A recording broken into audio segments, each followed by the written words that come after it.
not a politician. They always stay, what, east of 495, right?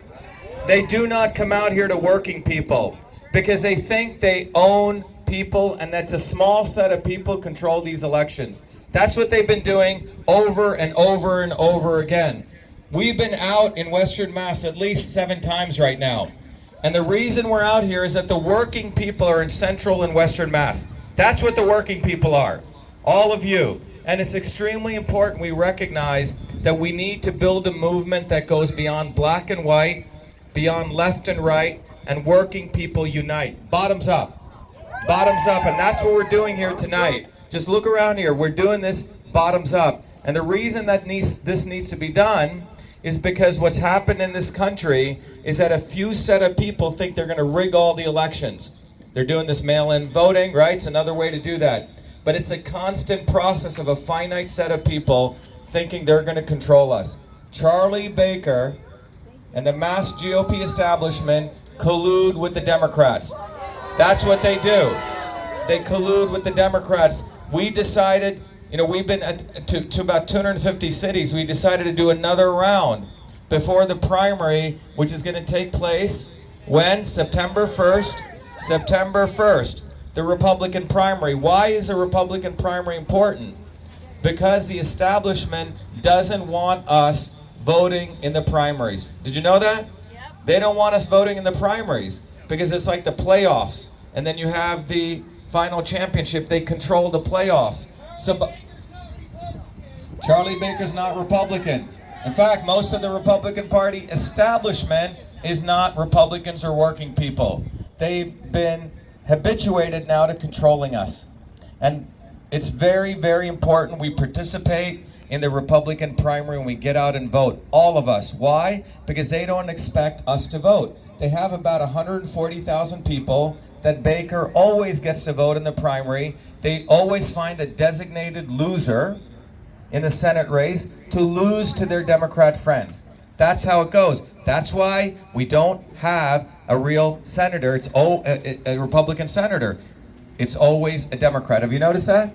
Scott Brown, 2 years, but the last guy was Ed Brooks, an African American who the GOP establishment did not support, but he was the last Republican senator. And it's not really about Republican or Democrat. What it is about is that the establishment controls the entire election process. They make sure it's not democratic, bottoms up. They don't want it to be bottoms up. They want it to be top down.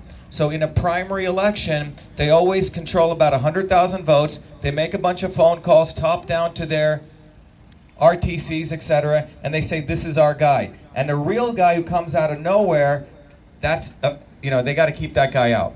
But what we've done with this movement, look at everyone here. We have raised over 20,000 donations. And the press should get that. And should start reporting about that.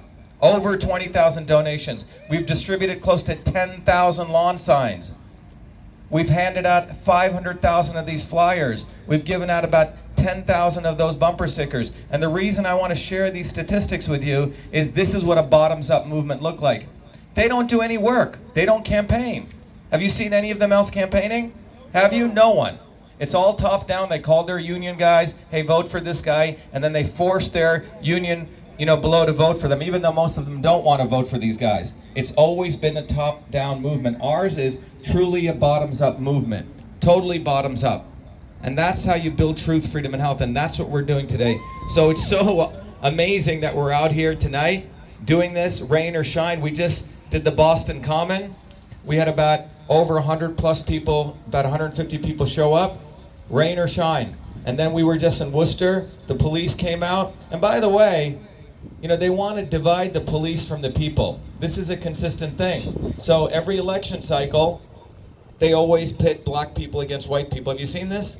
They always bring up something against blacks and whites, right? So every election year, every 4 years. So now they have the BLM guys who are wired into the Democrats, and then they have people saying we should not defund the police. Of course we should not defund the police, but it's not left or right. Because the people in the police have always been united. In any revolutionary movement, when people come bottoms up, you know what? The police come to our side. Always. They always come to our side, and they want to create this false division between the people and the police, black and white, and that's what politicians want. They love racism. Elizabeth Warren is a racist. She used race to advance herself politically. Marty Walsh, the mayor of Boston, in 2017, that he called me a white supremacist and a KKK member because I and John Medlar, who organized a free speech rally in the Boston Common on 2017, young guys like him and college people were concerned that there was not enough open discourse. There was too much censorship in the classrooms. So John wanted a whole spectrum of discussion, left and right, north and south, Green Party. He invited everyone to speak, right, John? And a week before, Charlottesville took place. And the mayor of Boston and Charlie Baker branded that event as a Nazi event. Why? Because Baker was running against a Hispanic guy and Marty Walsh was running against a black guy. You see what I'm saying? So they had to act like we're the anti-racists when they're not.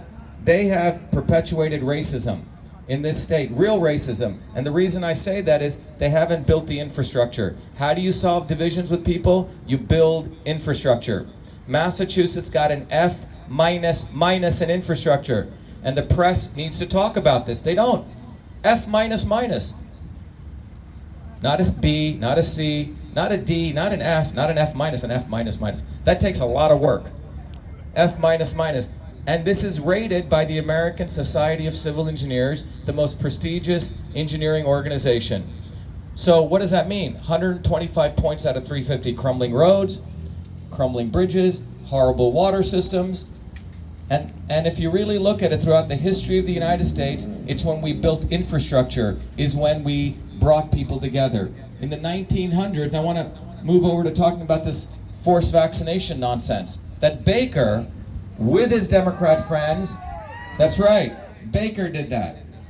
They think one size fits all. And by the way, the flu shots are highly ineffective from a medical standpoint. What's that? They're highly ineffective. Thousands of papers showing that over and over and over again. So this is not about public health. What it is about is control. It's about control, it's about power, profit, and control. The direct opposition to truth, freedom, and health. That's what this is about. And they do not want someone like me, who got all those degrees at MIT, and that MIT PhD, turning all my weaponry against them. They never expected that, did they? They don't expect guys like me who come from working people. They want us to forget where I came from. But I haven't forgotten you. I haven't forgotten where I came from. I haven't forgotten where I came from, and none of us should. Because everyone here left, whether it was you or your grandparents or your grandparents' parents, we left injustice, right? We came to this country for one singular reason: freedom. Freedom, freedom. This country was built on freedom. The First Amendment and the Second Amendment. The Second Amendment is what makes this country truly great. It does. No other country really has the Second Amendment. What that amendment guarantees is that we have the right, if the government gets out of line, to challenge the government. Yes, it's good for hunters, but it's about us being able to actually arm ourselves against our government. It's one of the most powerful things that we have, the First Amendment and the Second Amendment. And ever since in 1776, when they gave us that, the aristocracy, the redcoats, never wanted to give us that. And ever since 1776, they've been trying to claw back and take that back. And that's what's going on in this country. When you talk about forced vaccinations, it's not just about forced vaccinations, it's about control. First, they did the fear-mongering, forcing everyone to wear masks, then social distancing, and now forced vaccinations. And what are we going to do to that? Are we going to say yes or no? Are we going to say yes or no? No. There's no way they're going to get away with this. And the reason they're not going to get away with this is because this time it's not going to be, we're going to simply accept this, because you got a scientist here. You got a guy who got their degrees, and I'm considered one of the leading guys on the immune system in the world.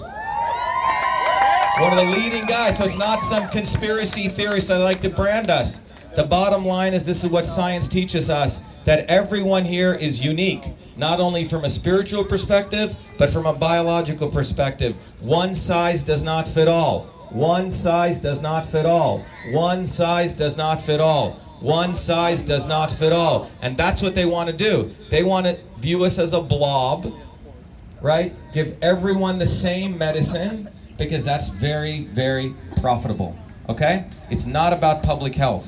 None of this is about public health, because if they cared about public health, they would be talking to us about boosting immunity. Boosting immunity, right? Building community was what we're doing here, and boosting immunity. The number one reason that human beings live long is not just because of eating well or exercise. You know what the number one reason? Because we are in fellowship. We have friendships. We feel good with family around us. You have a couple here, 50 years you've been married, right?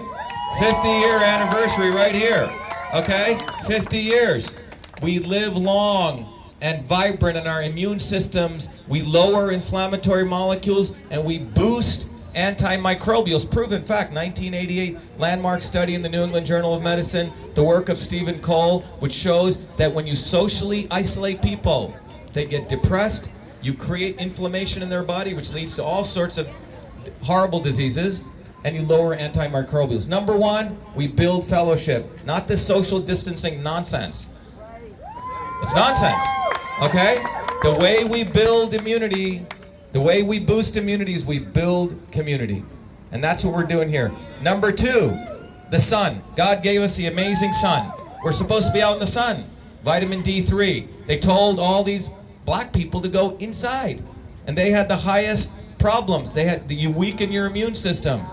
And remember, it's not the virus or the pathogen that attacks you.